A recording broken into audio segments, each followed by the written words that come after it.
আল্লাহর নির্দেশের বিপক্ষে কোনো প্রকারের প্রশ্ন, কোনো প্রকারের যুক্তি ইব্রাহিম খলিলুল্লাহ উপস্থাপন করেননি। সবকিছু মাথা পেতে নিয়েছেন, সবকিছুর সামনে আত্মসমর্পণ করেছেন। মাথা নত করে মা এবং সন্তানকে সেই মরুভূমিতে রেখে এসেছেন। অতঃপর সেই মায়ের, অন্যদিকে সেই মা যখনই শুনেছে আল্লাহর পক্ষ থেকে এটা নির্দেশ, নিজের পক্ষ থেকে কোনো অভিযোগ, কোনো প্রতিবাদ, কোনো প্রতিরোধ তিনি গড়ে তোলেননি, বরং সেইটুকু মেনে নিয়েছেন। জল এবং চোখের পানি সবকিছু বিসর্জন দিয়েছেন, কিন্তু মুখ দিয়ে একবার প্রতিবাদ করেননি, আমাকে এখানে কেন রেখে যাচ্ছেন, আমাকে নিয়ে যেতে হবে। আল্লাহর হুকুম এবং নির্দেশের সামনে নিজেকে সম্পূর্ণরূপে সুপর্দ করেছেন। এই শিক্ষা, এই স্মৃতি এই হজের মধ্যে বিদ্যমান রয়েছে। একই সাথে কুরবানি আমরা দেই, সেই কুরবানির মধ্যে শুধু একটি প্রাণী জবাই করেছি, খুব স্বাদের কাজ। প্রাণী জবাই করলাম, বালতি ভর্তি, বাটি ভর্তি গুস্ত এবং সব কিছু নিয়ে আমার ঘরের মধ্যে ফ্রিজ ভর্তি হয়ে গেছে। আর আমি বসে সেদিন আল্লাহ পাক কুরবানির দিন যদি প্রচণ্ড রকম গরম থাকে, অতীতের কয়েক বছর থেকে দেখা যায় সন্ধ্যাকালীন সময়ে আকাশের আবহাওয়া এমন এক পরিবেশ তৈরি করে যে গোশত ইত্যাদি খাওয়ার পর মানুষের মধ্যে রোগ ব্যাধি, নানা প্রকৃতির মহামারীর সম্ভাবনা কম থাকে, পরিবেশটুকু শিথিল করে দেয়। কত আরাম, কত শান্তির বিষয়। কিন্তু প্রকৃতপক্ষে এই কোরবানির পিছনে এই আরামের বিষয়গুলো শুধুমাত্র রয়েছে না, কোনো শিক্ষা সেখানে রয়েছে। وأشهد أن سيدنا ونبينا ومولانا محمدا عبده ورسوله صلى الله تعالى عليه وعلى آله وأصحابه وبارك وسلم تسليما كثيرا. أما بعد، فأعوذ بالله من الشيطان الرجيم. بسم الله الرحمن الرحيم. يا أيها الذين آمنوا اتقوا الله حق تقاته ولا تموتن إلا وأنتم مسلمون. وقال تبارك وتعالى: يا أيها الذين آمنوا اتقوا الله وكونوا مع الصادقين.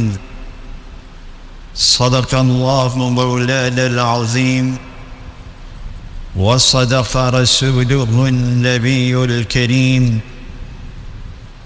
ونحن على ذلك من الشاهدين والشاكرين، والحمد لله رب العالمين. وعن عمر بن الخطاب رضي الله عنه قال: قال رسول الله صلى الله عليه وسلم: إنما الأعمال بالنيات وإنما لكل امرئ ما نوى، إلى آخر الحديث، أو كما قال النبي عليه الصلاة والسلام. সকলে রসূলের শানে দরুদ পাঠ করি। اللهم صل على محمد وعلى آل محمد كما صليت على إبراهيم وعلى آل إبراهيم إنك حميد مجيد. اللهم بارك على محمد وعلى آل محمد كما باركت على إبراهيم وعلى آل إبراهيم إنك حميد مجيد. صدق وشوانت وصلنا. حضرت ঈদুল আযহা ইসলামের একটি গুরুত্বপূর্ণ ইবাদত, আল্লাহ পাকের সান্নিধ্য লাভ, নৈকট্য অর্জনের এক সুন্দর উপায়। কোরবানির একটি সুবর্ণ সুযোগ এবং সময় অতিক্রম করে আজকের এই জুমার দিনে আল্লাহর ঘরের মেহমান হিসেবে উপস্থিত হওয়ার তৌফিক নসিব করেছেন। এই জন্যে তার শুকরিয়া জ্ঞাপন করি, বলি আলহামদুলিল্লাহ। আল্লাহ রব্বুল আলামিন কোরআনে কারীমে মানব জাতির সৃষ্টির লক্ষ্য এবং উদ্দেশ্য সম্পর্কে বলেছেন, ওয়ামা খালাকাতুল জিন্না ওয়াল ইনসা ইল্লা লিয়াবুদুন, যে আমি জিন জাতি এবং মানব জাতি এই দুটো জাতিকে সৃষ্টি করেছি একমাত্র আমার ইবাদতের জন্য। তাফসীরে বাগাভী 7 নম্বর খণ্ডে বিশিষ্ট মুফাসসির তাফসীর বিশারদ মুজাহিদ থেকে বর্ণনা করছেন, আল্লাহ পাক যে বলেছেন লিয়াবুদুন, এই লিয়াবুদুনের সংজ্ঞা এবং তাফসীর করতে গিয়ে তিনি লিখেছেন লিয়ারিফুনি, যে আমি জিন জাতি এবং মানব জাতিকে সৃষ্টি করেছি যাতে করে আমার পরিচয় তারা লাভ করতে পারে, আমার সান্নিধ্য অর্জন করতে পারে, আমার সন্তুষ্টি তারা অর্জন করতে পারে। কোরআনে কারীম কিছু কিছু শব্দ ব্যবহারের মাধ্যমে মানব জাতিকে এক গভীর এবং সূক্ষ্ম বিষয়ের প্রতি দৃষ্টি আকর্ষণ করে। একই সাথে মানুষের আমল, মানুষের ইবাদতের যে বহুমুখী লক্ষ্য, বহুমুখী ফলাফল, বহুমুখী তার প্রভাব রয়েছে, সেদিকেও মানুষকে ইঙ্গিত করে। কোরআনে কারীমের এই আয়াত একদিকে যেমনটি মানব জাতিকে ইবাদতের প্রতি উদ্বুদ্ধ করছেন, আল্লাহ পাকের সান্নিধ্য অর্জনের প্রতি উৎসাহিত করছেন, অন্যদিকে সকল ইবাদতের পিছনে অন্তর্নিহিত কিছু শিক্ষা, কিছু বিষয়, কিছু প্রভাব রয়েছে, সেদিকেও ইঙ্গিত করছেন। এতে করে বোঝা যায় সকল ইবাদতের পিছনে অন্য আরেকটি লক্ষ্য এবং উদ্দেশ্য অর্জিত হয়, যেটা মানুষের শৃঙ্খলা, মানুষের ইহজাগতিক এই জীবনকে সুখময় করে তুলতে গুরুত্বপূর্ণ ভূমিকা রাখে। নামাজ একটি ইবাদত, তার পিছনে অনেক প্রভাব রয়েছে, যেটা মানুষের সামাজিক জীবনে, প্রাত্যহিক জীবনে দেখা যায়।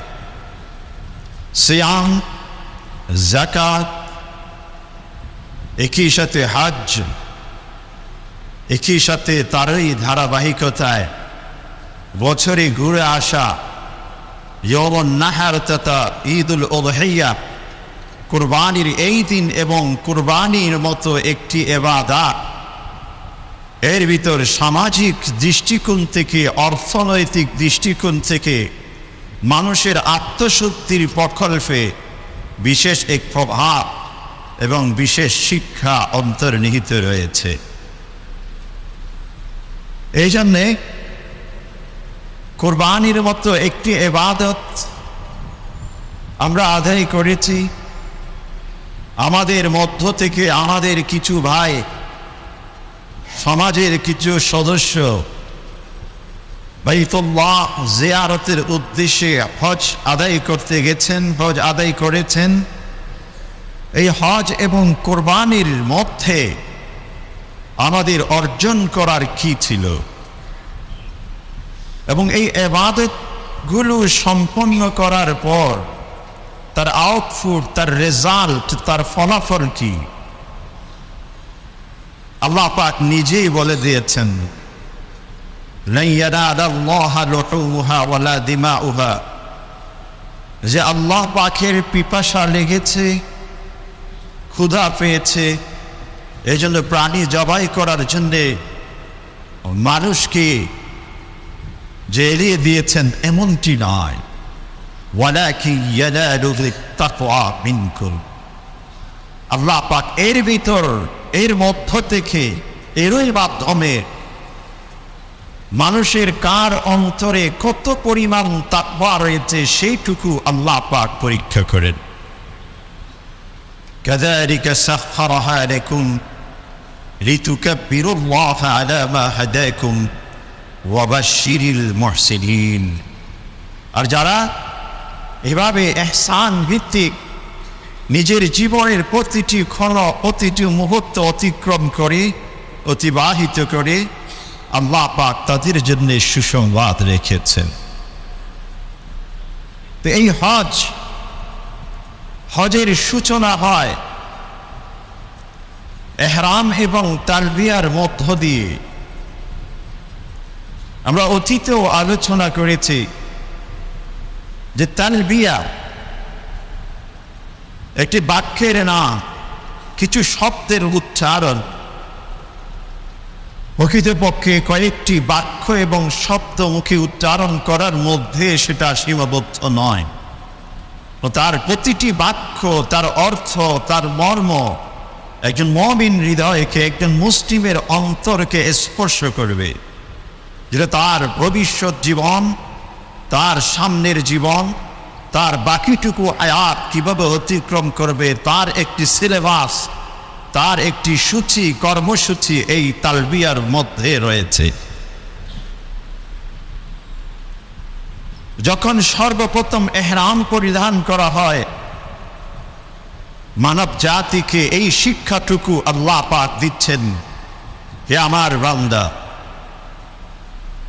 তুমি পৃথিবীতে অনেক কিছু কামাই করেছো, অনেক কিছু অর্জন করেছো, অনেক দামি দামি পোশাক তুমি পরিধান করো,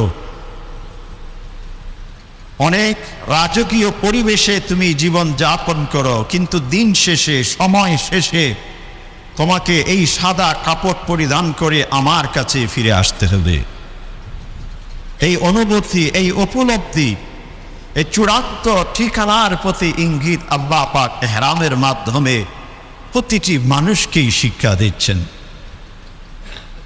এরপর যে তালবিয়া, স্বীকৃতি, লব্বাইক আল্লাহুম্মা লব্বাইক, হে আমার প্রতিপালক, হে আমার রব, আমি আপনার কাছে উপস্থিত, আপনার ডাকে, আপনার আহ্বানে, আপনার দাওয়াতে সাড়া দিয়ে রেসপন্স করে আপনার দরবারে আমি উপস্থিত।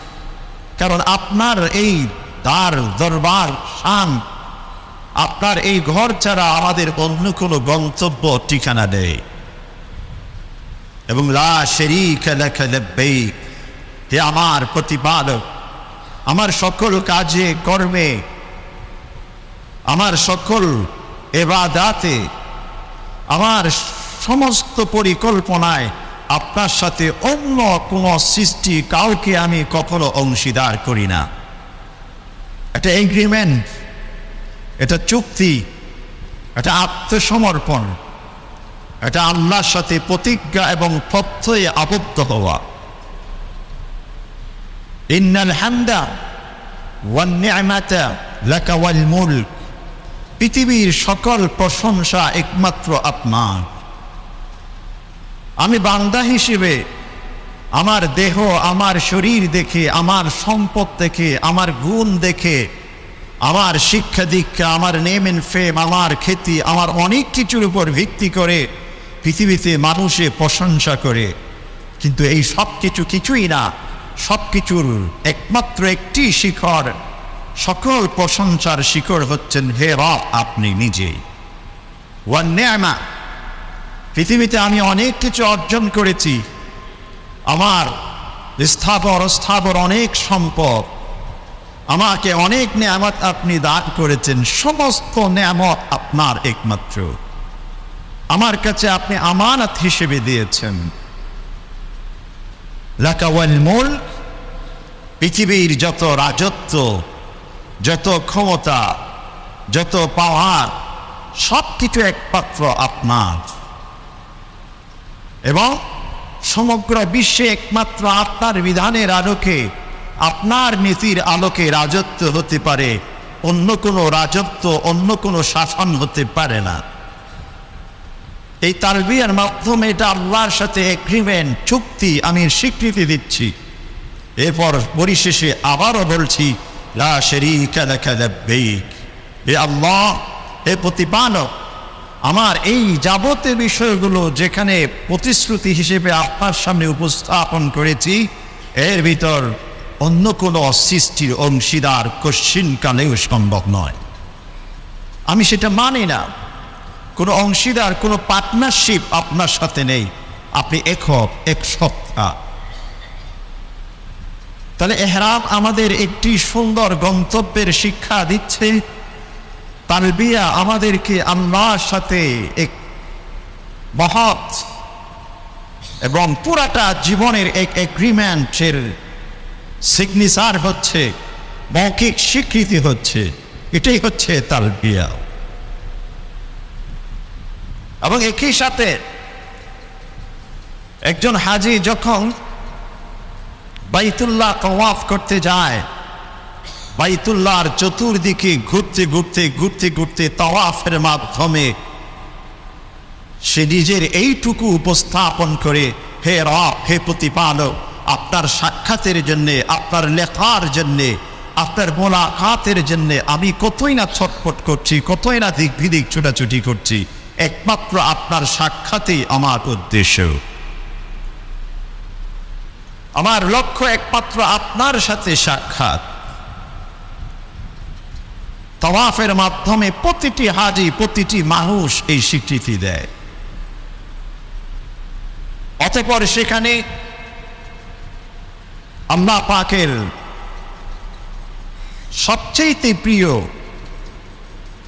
যার ইতিহাস, যার দেখ, যার পরীক্ষায় উত্তীর্ণ হওয়া আল্লাহর কাছে সবচেয়ে বেশি পছন্দ হয়েছে, হযরতে ইব্রাহিম খলিলুল্লাহ এবং ইসমাঈল যাবিহুল্লাহ, বাবা এবং সন্তান, পিতা পুত্রের যে অবিস্মরণীয় কতগুলো ত্যাগ, তিতিক্ষা এবং পরীক্ষার স্মৃতি রয়েছে, ওই তাকওয়া ভিত্তিক স্মৃতিগুলো আমাদের সামনে উপস্থাপন করে যে কি কঠিন পরীক্ষা তারা দিয়েছিলেন। আল্লাহর কাছ থেকে চেয়ে নিয়েছিলেন একটি আদরের সন্তান, আবার সেই সন্তানকে সাথে নিয়ে সন্তানের মা শুদ্ধ নির্বাসনে দেওয়ার জন্য আল্লাহর পক্ষ থেকে যখন নির্দেশ আসে, সাথে সাথে সেই বাইতুল্লাহর প্রান্তরে জনমানবহীন একটি মরুভূমিতে মা এবং পুত্রকে নির্বাসনে দিয়ে এসেছিলেন আল্লাহ পাকের নির্দেশ পালনের জন্য। আল্লাহর কাছে এইটুকু এক্সকিউজ, এইটুকু অপারগতা পেশ করেননি, ইয়া রব, যেখানে কোনো মানুষের বিচরণ নেই, মানুষের কোনো বসবাস নেই, যেখানে কোনো পানি নেই, যেখানে কোনো প্রাণী নেই, এমন একটি জায়গাতে ছোট্ট একটি শিশু নিয়ে একজন মা কিভাবে জীবন যাপন করবে? এটা কেমন তোমার পক্ষ থেকে নির্দেশ হতে পারে? আল্লাহর নির্দেশের বিপক্ষে কোনো প্রকারের প্রশ্ন, কোনো প্রকারের যুক্তি ইব্রাহিম খলিলুল্লাহ উপস্থাপন করেননি। সবকিছু মাথা পেতে নিয়েছেন, সবকিছুর সামনে আত্মসমর্পণ করেছেন, মাথা নত করে মা এবং সন্তানকে সেই মরুভূমিতে রেখে এসেছেন। অতঃপর সেই মায়ের, অন্যদিকে সেই মা যখনই শুনেছে আল্লাহর পক্ষ থেকে এটা নির্দেশ, নিজের পক্ষ থেকে কোনো অভিযোগ, কোনো প্রতিবাদ, কোনো প্রতিরোধ তিনি গড়ে তোলেননি, বরং সেইটুকু মেনে নিয়েছেন। চোখের জল এবং চোখের পানি সবকিছু বিসর্জন দিয়েছেন, কিন্তু মুখ দিয়ে একবার প্রতিবাদ করেননি, আমাকে এখানে কেন রেখে যাচ্ছেন, আমাকে নিয়ে যেতে হবে। আল্লাহর হুকুম এবং নির্দেশের সামনে নিজেকে সম্পূর্ণরূপে সুপর্দ করেছেন। এই শিক্ষা, এই স্মৃতি এই হজের মধ্যে বিদ্যমান রয়েছে। সেই সাফা মারওয়া এখনো রয়েছে, এবং সাফা মারওয়া আমাদেরকে সেই নির্দেশের প্রতি বারবার আমাদের দৃষ্টি আকর্ষণ করছেন। আর কিয়ামত পর্যন্তের জন্য আল্লাহ পাক এই আমলগুলো, এই কাজগুলোকে প্রতিটি মানুষের মাধ্যমে পুনরাবৃত্তি করে, রিপিট করে আল্লাহ পাক সেই দৃশ্যগুলো, সেই স্মৃতিগুলো প্রতি বছর আল্লাহ পাক মানুষের সামনে উপস্থাপন করছেন। দেখো যে মাথা নত করার দৃষ্টান্ত কেমন হতে পারে, আল্লাহর হুকুম এবং নির্দেশের সামনে নিজেকে আত্মসমর্পণের দৃষ্টান্ত কেমন হতে পারে। এরপর মেনাতে অবস্থান, এরপর আরাফাতে অবস্থান, এরপর মুজদালিফায় রাত্রি যাপন, অতঃপর কুরবানি, অতঃপর তাওয়াফ। হজের এক একটি হুকুম মানুষকে এক বৃহৎ, এক একটি কিতাব, এক একটি শিক্ষা, এক একটি প্রতিষ্ঠানের মতো মানুষকে সেই শিক্ষার দিকে আহ্বান করে। একই সাথে কুরবানি আমরা দেই, সেই কুরবানির মধ্যে শুধু একটি প্রাণী জবাই করেছি, খুব স্বাদের কাজ। প্রাণী জবাই করলাম, বালতি ভর্তি, বাটি ভর্তি গুস্ত এবং সব কিছু নিয়ে আমার ঘরের মধ্যে ফ্রিজ ভর্তি হয়ে গেছে। আর আমি বসে সেদিন আল্লাহ পাক কুরবানির দিন যদি প্রচণ্ড রকম গরম থাকে, অতীতের কয়েক বছর থেকে দেখা যায় সন্ধ্যাকালীন সময়ে আকাশের আবহাওয়া এমন এক পরিবেশ তৈরি করে যে গোস্ত ইত্যাদি খাওয়ার পর মানুষের মধ্যে রোগ ব্যাধি, নানা প্রকৃতির মহামারীর সম্ভাবনা কম থাকে, পরিবেশটুকু শিথিল করে দেয়। কত আরাম, কত শান্তির বিষয়। কিন্তু প্রকৃতপক্ষে এই কোরবানির পিছনে এই আরামের বিষয়গুলো শুধুমাত্র রয়েছে না, কোনো শিক্ষা সেখানে রয়েছে। আল্লাহ পাক বলছেন, কুল ইন্না সালাতি ওয়া নুসুকি ওয়া মাহইয়ায়া ওয়া মামাতি লিল্লাহি রাব্বিল আলামিন। আমার প্রিয় হাবিব, তুমি বলে দাও যে আমার নামাজ, আমার কুরবানি, আমার সকল প্রকারের ইবাদত, আমার জীবন, আমার মৃত্যু, টোটাল লাইফ একমাত্র সেই সমগ্র বিশ্বের প্রতিপালক আল্লাহর জন্য। কিন্তু আমার কুরবানির মধ্যে এই শিক্ষাটুকু, এই প্রভাবটুকু কতখানি রয়েছে। আমার জীবন মৃত্যু আল্লাহর জন্য কি আমি সঁপে দিতে পেরেছি? আমার উপার্জন, আমার ব্যয়, আমার সব কিছুকে কি একমাত্র আল্লাহর জন্য আমি করে দিতে পেরেছি? কোরবানির সেই শিক্ষাটুকু আমার ভিতর কতখানি প্রভাব ফেলেছে? হাউ মাচ ইম্প্যাক্ট, কতখানি প্রভাব আমার এই ইবাদতের মধ্যে রয়েছে? আমার নিয়ত কতখানি বিশুদ্ধ হয়েছে? আল্লাহ রাসূল সাল্লাল্লাহু আলাইহি ওয়াসাল্লাম বলছেন, ইন্নামাল আমালু বিন্নিয়াত, যে পৃথিবীর সমস্ত আমল, সকল কাজ অন্তর্নিহিত এক নিয়তের উপর ভিত্তি করে আল্লাহর কাছে মূল্যায়ন হয়। আমার এই কুরবানির ভিতর আমার নিয়ত কতখানি বিশুদ্ধ ছিল? কুরবানি আমাদের শিক্ষা দেয় যে হারাম উপার্জন কোনোভাবেই করা যাবে না। একমাত্র হালাল উপার্জনেই বান্দার পাথেয় হতে পারে এই জাগতিক জীবন অতিক্রমের জন্য। কারণ যেই ব্যক্তি হারাম উপার্জন দিয়ে কোরবানি দিবে, যেই ব্যক্তি হারাম উপার্জন দিয়ে বাইতুল্লাহ জিয়ারতের উদ্দেশ্যে সফর করবে, সেই ব্যক্তির ফরজ ওয়াজিবটুকু আদায় তো হবেই না, তার কোরবানি বিশুদ্ধ হবে না, তার হজ বিশুদ্ধ হবে না। কবুল হওয়া এটা পরবর্তী স্টেপ, পদক্ষেপ। অতএব কোরবান এবং হজ আমাদেরকে শিক্ষা দেয় আমার জীবনের যত উপার্জন, যত আয়, যত ইনকাম সব কিছু হালাল পদ্ধতিতে হতে হবে। যদি আমার ভিতর হারাম উপার্জনের কোনো মাত্রা থাকে, কোনো না কোনো পয়েন্টে হারাম উপার্জনের কোনো দরজা, কোনো জানালা, কোনো উইন্ডো খোলা থাকে, আমাকে তাৎক্ষণিক সেটা বন্ধ করে দিতে হবে, সিলগালা করতে হবে। এটা দুদকের প্রয়োজন নেই। নিজের ভিতর এক দুদক যদি আমি সৃষ্টি করতে পারি, এটাই হচ্ছে তাকওয়া, এটাই হচ্ছে তাকওয়া। তাকওয়া আমরা শুধুমাত্র কয়েকটি শব্দের মাধ্যমে বাংলায় অর্থ করে তাকওয়াকে ওখানে ছেড়ে দেয়, যা আল্লাহর ভয়। কিন্তু এটা আমার জীবনে কিভাবে সেটার প্রতিফলন হতে পারে, আমার পরিকল্পনায় সেই তাকওয়া আছে কিনা, আমার যে সামাজিক জীবনে, ব্যক্তি জীবনে, পারিবারিক জীবনে, সন্তানের সাথে আমার সম্পর্কের মধ্যে, স্ত্রীর সাথে আমার সম্পর্কের মধ্যে, মা বাবার সাথে আমার সম্পর্কের মধ্যে, আমার অধীনস্থ কর্মচারীদের সাথে আমার সম্পর্কের মধ্যে, আমার উপরের যারা আছেন তাদের সাথে আমার সম্পর্কের মধ্যে এই তাকওয়ার প্রভাব কি হতে পারে। ওই শুধু আল্লাহ ভীতি, আল্লাহর ভয়ের মধ্যে সীমাবদ্ধ রেখে দেওয়ার নাম তাকওয়া নয়। এই কুরবানি আমাদেরকে শিক্ষা দেয় হালাল উপার্জনেই একমাত্র পৃথিবীতে জীবন যাপনের পাথেয় হতে পারে।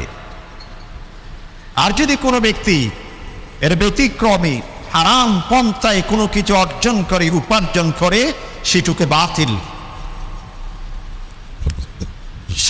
সেগুলো থেকে তেমন কোনো কিছু উপকার তিনি অর্জন করতে পারবেন না, উপকৃত হতে পারবেন না। যদি বাহ্যিক দৃষ্টিকোণ থেকে মনে করা হয় যে আমি অনেক কিছু হারাম পদ্ধতি উপার্জন করেছি, কিছুটা সেখান থেকে তিমখানায় দিয়ে দিলাম, কিছু অংশ মসজিদে দিয়ে দিলাম, কিছু অংশ গরিবের মধ্যে বিলিয়ে দিলাম, বাকিটুকু আমি হালাল করে নিলাম, এটা হালালের পদ্ধতি নয়, এটা হালালের পদ্ধতি নয়। এই জন্য মুহতারাম সামিঈন, কুরবান থেকে, হজ থেকে, হজের এই মৌসুম থেকে, ইয়ৌমুন নাহারের এই দিন থেকে আমাদের এই শিক্ষা গ্রহণ করতে হবে যে আজ থেকে কোনোভাবেই হারাম উপার্জন করা যাবে না, যতই চাকচিক্যময় হোক না কেন। আল্লাহ পাক কুরআনে কারীমের মধ্যে বলছেন, কুল্লা ইয়াস্তাবিল খাবিস ওয়াত তাইয়িব ওয়ালাউ আ'জাবাকা কাসরাতুল খাবিস ফাত্তাকুল্লাহা ইয়া উলিল আলবাব লাআল্লাকুম তুফলিহুন। হে আমার প্রিয় হাবিব, তুমি বলে দাও, পবিত্র এবং অপবিত্র দুটো কখনো এক হতে পারে না। যদিও অপবিত্রের মাত্রা, সংখ্যা, পরিমাণ অনেক অনেক বেশি হয়। ওয়ালাউ আ'জাবাকা কাসরাতুল খাবিস, অনেক বেশি পরিমাণ, সংখ্যায় অনেক বেশি, পরিধি অনেক বেশি, কিন্তু হারাম আমার কাছে সেটা আকর্ষণীয় মনে হচ্ছে, আমার কাছে সেখানে অনেক সাফল্য অন্তর্নিহিত মনে হচ্ছে, আমার কাছে মনে হচ্ছে আমার জীবন শেষ পর্যন্ত আরামের সাথে, শান্তির সাথে এই অধিক পরিমাণের হারামের উপর আমি চালিয়ে যেতে পারবো, সেখানে কোনো বিপদ নেই, কোনো অশান্তি নেই, কোনো কিছু নেই। অনেক আকর্ষণীয় দিক, অনেক আকর্ষণীয় পয়েন্টগুলো আমার চোখের সামনে আসতে পারে। আল্লাহ বলছেন দুটো কখনো এক নয়। ফাত্তাকুল্লাহা ইয়া উলিল আলবাব, হে বুদ্ধিমান মানুষ, যার বিবেক আছে, যার বুদ্ধি আছে, যার বিচক্ষণতা আছে, তুমি এখান থেকে শিক্ষা গ্রহণ করো, লাআল্লাকুম তুফলিহুন, তখনই তুমি সফল হতে পারবে। আল্লাহ বলেননি যে হারাম অধিক পরিমাণ হলে তুমি সেটা গ্রহণ করো তখন তুমি সফল হবে, এটা আল্লাহ বলেননি। আল্লাহ বলছেন সেটা তুমি ত্যাগ করো, সেটা তুমি বাদ দাও, আর হারাম অল্প হোক সেইটুকু তুমি গ্রহণ করো, লাআল্লাকুম তুফলিহুন, তুমি সফল হবে। এজন্য কুরবান থেকে এই শিক্ষা আমাদের গ্রহণ করতে হবে। কুরবান এবং হজ থেকে যে অক্ষ এর শিক্ষা আমরা গ্রহণ করতে পারি, যে কোনো অক্ষের পিছনে, যে কোনো ইউনিটির পিছনে একটি পয়েন্ট থাকে, একটি সেন্ট্রাল পয়েন্ট থাকে। আর হজ এবং কুরবানি আমাদেরকে যেই সেন্ট্রাল পয়েন্টের দিকে ইঙ্গিত করে সেটা হচ্ছে বাইতুল্লাহ, অর্থাৎ তাওহীদ, অর্থাৎ রিসালাত। তাওহীদ এবং রিসালাতের উপর ভিত্তি করে বিশ্বব্যাপী এক ইউনিটি, এক অক্ষ গড়ে তোলা যায়, যেটা সমগ্র বিশ্বকে আলোকিত করতে পারে, যেটা সমগ্র বিশ্বে শান্তি এবং শৃঙ্খলা প্রতিষ্ঠার ভূমিকা রাখতে পারে।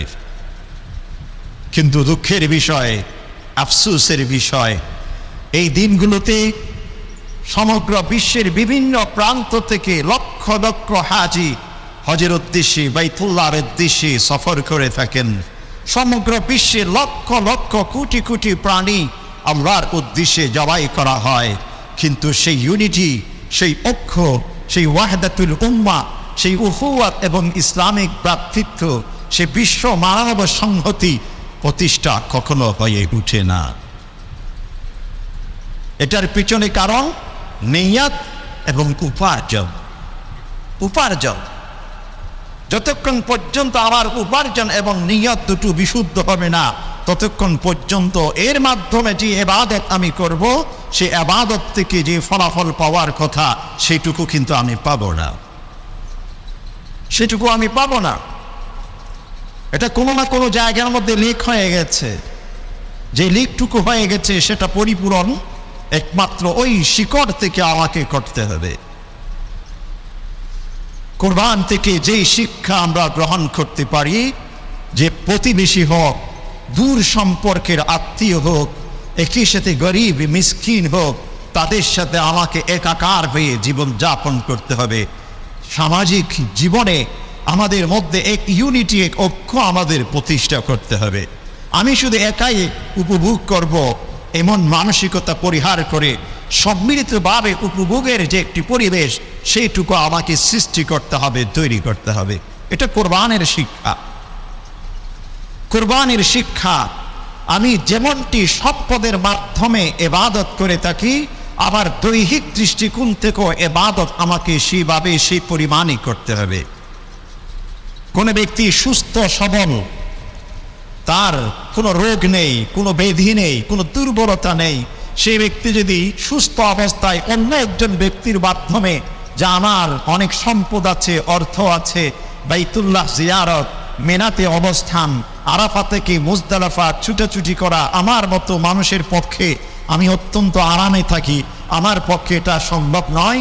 আমার কোনো পিয়ন, আমার কোনো কর্মচারী, আমার মসজিদের কোনো মুয়াজ্জিন, ইমামকে পাঠিয়ে আমি সেটা করে নিলাম, কিন্তু সেই ব্যক্তির ইবাদত আল্লাহ পাক কবুল করবেন না।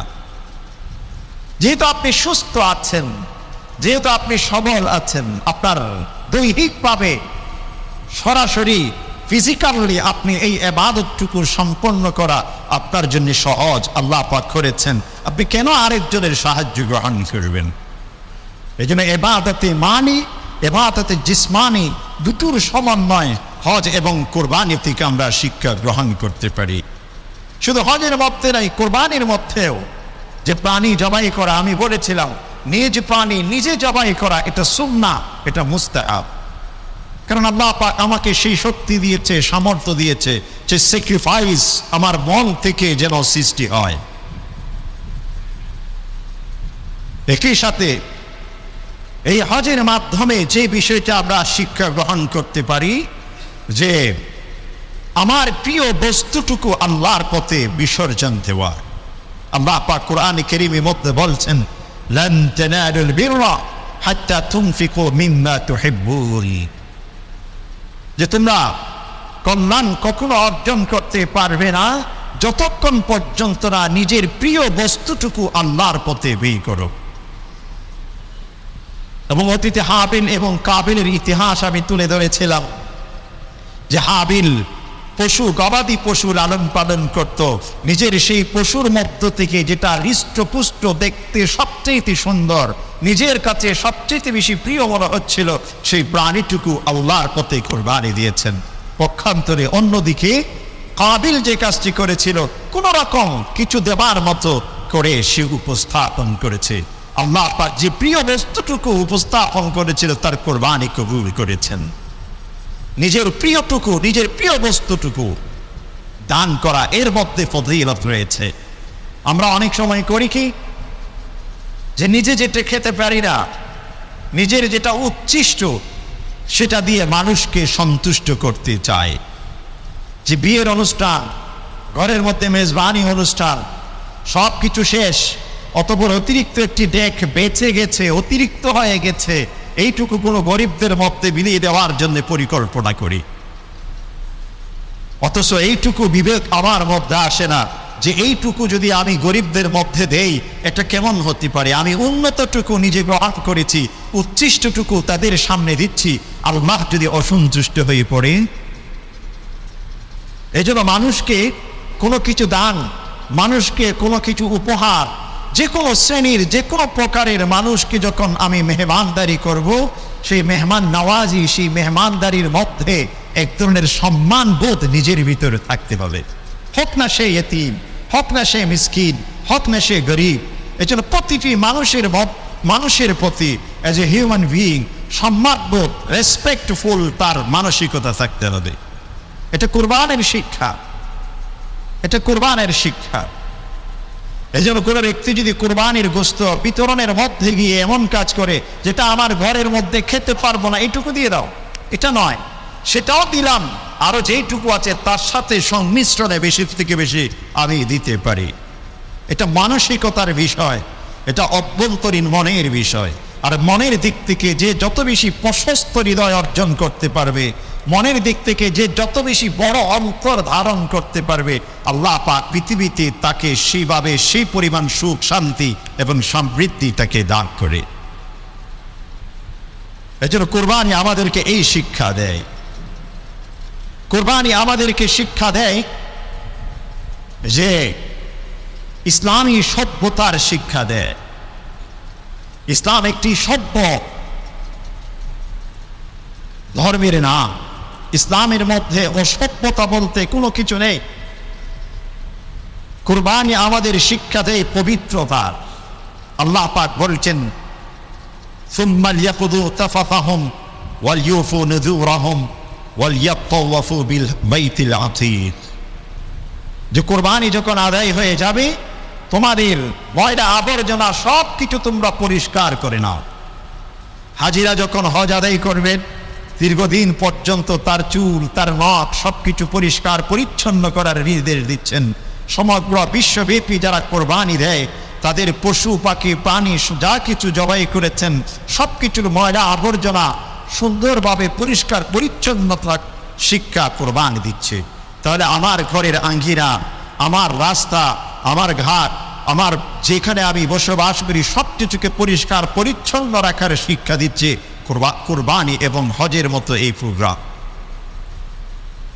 একই সাথে কুরবানি মানুষের আত্মিক শক্তি এবং আত্মিক বিশুদ্ধতার শিক্ষা দেয়। মনের ভিতর কোনো প্রকার কলুষতা, কোনো প্রকারের মলিনতা, কোনো প্রকারের অন্যের প্রতি হিংসা বিদ্বেষ কখনো থাকতে পারবে না। কুরবানি এই শিক্ষা দেয়।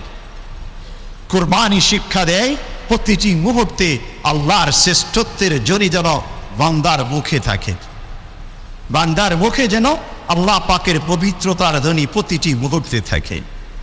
কুরবানি শিক্ষা দেয় যে যে কোনো সময়, যে কোনো পরিস্থিতিতে আল্লাহর পক্ষ থেকে যে কোনো নির্দেশ আসুক না কেন, সেইটুকু মাথা পেতে মেনে নিতে হবে, এই শিক্ষা দেয়। বর্তমান সময়ে কিছু ব্যক্তি যুক্তির আলোকে কিছু মানুষ কিছু প্রশ্ন তুলে যে সমগ্র বিশ্বে বা দেশের বিভিন্ন প্রান্তরে অনেক মানুষ না খেয়ে অভাবে অনটনে জীবন যাপন করছেন। ঠিক এমন সময়ে আমরা অসংখ্য প্রাণী জবাই করছি। এই প্রাণীটুকু জবাই না করে সেই টাকা দিয়ে যদি তাদের পাশে দাঁড়াতে পারতাম, এটা কত না মানবতা প্রতিষ্ঠার একটি ভূমিকা রাখত। অতএব এই কুরবানি দেওয়া এটা একটি অন্যায় কাজ, এটা মানবতাহীন। এটা যে মানুষের ভিতর কঠোরতা সৃষ্টি করে, নানা প্রকৃতির উক্তি যুক্তি সবকিছু দিয়ে এই কোরবানির মতো একটি নির্দেশকে ভিন্ন খাতে প্রবাহিত করতে চেষ্টা করে। আমি অতীতেও বলেছি, শয়তান যে কোনো আমাল, যে কোনো ইবাদত বিনষ্টের জন্যে ওই রকম আরেকটি বিকল্প অল্টারনেট সুন্দর একটি পরিকল্পনা আমাদের সামনে উপস্থাপন করবে, যাতে করে আমি যে ইবাদতটুকু করতে যাচ্ছি সেই ইবাদতের মধ্যে বিঘ্নতা সৃষ্টি করে, সেই ইবাদতের প্রতি নিজের যে আগ্রহ উৎসাহ উদ্দীপনা এগুলোকে এসে বাধাগ্রস্ত করতে পারে। ইসলামের বিভিন্ন ইবাদতের বিকল্প আল্লাহ পাক বলেই দিয়েছেন, অল্টারনেট ওয়ে আছে। ওযু করবেন, পানি যদি না পায়, অসুস্থ যদি হয়, তার বিভিন্ন সেক্টরে বিভিন্ন পয়েন্টে ওযুর অল্টারনেট বিকল্প একটি পথ আল্লাহ পাক বলে দিয়েছেন, সেটা হচ্ছে তায়াম্মুম। রোজার মাসে কোনো ব্যক্তি যদি সফররত অবস্থায় থাকে, অসুস্থ থাকে, সেই ব্যক্তির জন্য একটি বিকল্প পথ আল্লাহ পাক বলে দিয়েছেন, সেটার নাম হচ্ছে ফিদিয়া। সেটার নাম ফিদিয়া। নামাজ যদি কোনো ব্যক্তির ছুটে চায়, ঘুমন্ত অবস্থায় ছিলেন, ভুলক্রমে নামাজ তিনি আদায় করেননি, তার বিকল্প পথ কি সেটা আল্লাহ পাক বলে দিয়েছেন। এভাবে বিভিন্ন ইবাদতের বিকল্প পথ আল্লাহ পাক বলে দিয়েছেন। যদি কোরবানির চেয়ে উত্তম অন্য কোনো কিছু সেই দিন থাকতো, তাহলে আল্লাহ পাক অবশ্যই বলতেন, যতক্ষণ পর্যন্ত তোমার সমাজের মধ্যে অভাব অনটনে থাকা মানুষ থাকবে না, থাকবে বিদ্যমান থাকবে, ততদিন পর্যন্ত তুমি কোরবানি দিবে না, তাদের মধ্যে সম্পদটুকু বিলিয়ে দিবে। আল্লাহ পাক এরকম বলতেন, কিন্তু আল্লাহ পাক সেটা বলেননি। এবং রাসূল করিম সাল্লাল্লাহু আলাইহি ওয়াসাল্লাম বলছেন, মা আমালু ইবনে আদম মিন আমালি ইয়াউমিন নাহারি আহাব্বু ইলাল্লাহি মিন ইহরাকিদ দাম। ওই দিনগুলোতে আল্লাহর পথে কোরবানি দেওয়ার চাইতে উত্তম কোনো আমল আল্লাহর কাছে পছন্দসই অন্য কোনো আমল নেই। বিকল্প অল্টারনেট কোনো পথের কথা বলেননি। সেটুকু বলেছেন কিভাবে কোনো ব্যক্তি এই 3 দিনের মধ্যে কোরবানি দিতে পারবে এমন সম্পদের মালিক তিনি হয়েছিলেন, কিন্তু তিনি কোনো না কোনো কারণে কোরবানি দিতে পারেননি, পরবর্তীতে সেই পরিমাণ টাকা সেই প্রাণীটুকু সে সদকা করে দিবেন। এটা একটা বিকল্প পথ, এটা অল্টারনেট ওয়ে বলে দিয়েছেন। কিন্তু যখন সময় আমার থাকবে কোরবানির 3 দিন পর্যন্ত, সেই সময়গুলোর মধ্যে ওই প্রাণী জবাই করাটাই হচ্ছে আল্লাহর কাছে সবচেয়ে উত্তম। হ্যাঁ, যদি মানুষের প্রতি আমার অত বেশি দরদ থাকে, অত বেশি মায়া থাকে, যে মায়া এবং দরদের জন্য ইসলামের চেয়ে সুন্দর রূপরেখা আর পৃথিবীতে কোনো ধর্ম কোনো জাতি দিতে পারেনি, তাহলে আমি ওই দিনগুলোতে প্রাণী জবাই করে আমার সবটুকু প্রাণীর গোশত ওই বিভিন্ন প্রান্তে অভাব অনটনে থাকা মানুষগুলোর সামনে যদি আমি বিলিয়ে দেই, এতে তো কোনো সমস্যা নেই। দুটো কাজ একসাথে হয়ে গেল, একদিকে আল্লাহর হুকুম আল্লাহর নির্দেশ পালন হলো, একদিকে আল্লাহর ইবাদত হলো, অন্যদিকে মানুষের পাশে দাঁড়ানো হলো। এই জন্য মাহতারাম সামিঈন, বিভিন্ন ইবাদতের সময় এরকম কিছু যুক্তি নির্ভর যে দর্শন এবং ফিলোসফি নিয়ে কিছু কিছু মানুষের উক্তি শোনা যায়, আমরা কখনো এই দিকে কর্ণপাত করব না। এগুলো হচ্ছে শয়তানের ধ্বনি, এগুলো হচ্ছে শয়তানের যুক্তি, যেমনটি শয়তান আল্লাহর সামনে যুক্তি দিয়েছিল। এই জন্য যুক্তির নাম সব সময় মুক্তি নয়, মেনে নেওয়ার মধ্যেই সব সময় এবং সব সময় মুক্তি রয়েছে, যদি সেটা সেই রকম মানার বিষয় হয়। আল্লাহর পক্ষ থেকে যা কিছু বলা হয় সেই সব কিছু মেনে নেওয়ার মধ্যেই প্রকৃত নাজাত এবং প্রকৃত মুক্তি রয়েছে। এই জন্য মাহতারাম সামিঈন, কুরবানি এবং হজের মধ্যে অন্যতম শিক্ষা হচ্ছে জাহান্নাম থেকে মুক্তির উপায় অর্জন। একই সাথে কুরবানি এবং হজের অন্যতম শিক্ষা হচ্ছে যে তওবা এবং ইস্তিগফার অর্জন। এই জন্য এই দিনগুলোতে বেশি বেশি তওবা ইস্তিগফারের কথা রয়েছে। আল্লাহ পাক কোরআনে কারীমের মধ্যে যেমনটি প্রাণী জবাইয়ের প্রতি নির্দেশ দিয়েছেন, রাসূল করিম সাল্লাল্লাহু আলাইহি ওয়াসাল্লাম বলছেন, ইন্নাহু লায়াতি ইয়াউমাল কিয়ামা বিকুরুনিহা ওয়া আশআরিহা ওয়া আদলাফিহা। প্রতিটি প্রাণী যেটা আমি জবাই করছি, কাল কিয়ামতের দিন সেই প্রাণীটুকু তার শিং সহ, তার এক একটি শরীরের লোম সহ, তার পায়ের খুরসহ ওই ব্যক্তির সামনে উপস্থিত হবে এবং সেই ব্যক্তির জন্য নাজাতের এক বিরাট উসিলা হিসেবে কাজ করবে। এজন্য কুরবানি নাজাত, জাহান্নাম থেকে মুক্তির উপায় অর্জনের শিক্ষা আমাদের রেখে দেয়। এইভাবে কুরবান এবং হজ যে যাবতীয় রুকুন, যাবতীয় বিষয়গুলো নিয়ে যদি আমরা স্টাডি করি, পর্যালোচনা করি, সেখানে অনেকগুলো শিক্ষা পাওয়া যাবে। তবে সেই শিক্ষাগুলো নিয়ে গবেষণা, সেই শিক্ষাগুলো নিয়ে একবার চিন্তা বা ভাবনা এর মধ্যেই সীমাবদ্ধ না রেখে প্রকৃতপক্ষে সেই শিক্ষাটুকু আমার ব্যক্তি জীবনে, আমার পারিবারিক জীবনে, আমার সামাজিক জীবনে কতখানি প্রভাব ফেলতে পেরেছে বা আমি কতখানি নিজের জীবনের মধ্যে পরিবর্তন সাধন করতে পেরেছি, এইটুকু পর্যালোচনার মাধ্যমে নিজের জীবন, নিজের সমাজ, নিজের পরিবার সব কিছুকে নতুন করে সাজাবার এবং আল্লাহর সন্তুষ্টির উদ্দেশ্যে নিজের জীবনকে নিয়ে একটি নতুন করে পরিকল্পনা করার আল্লাহ পাক আমাদের সবাইকে তৌফিক নসিব করুন।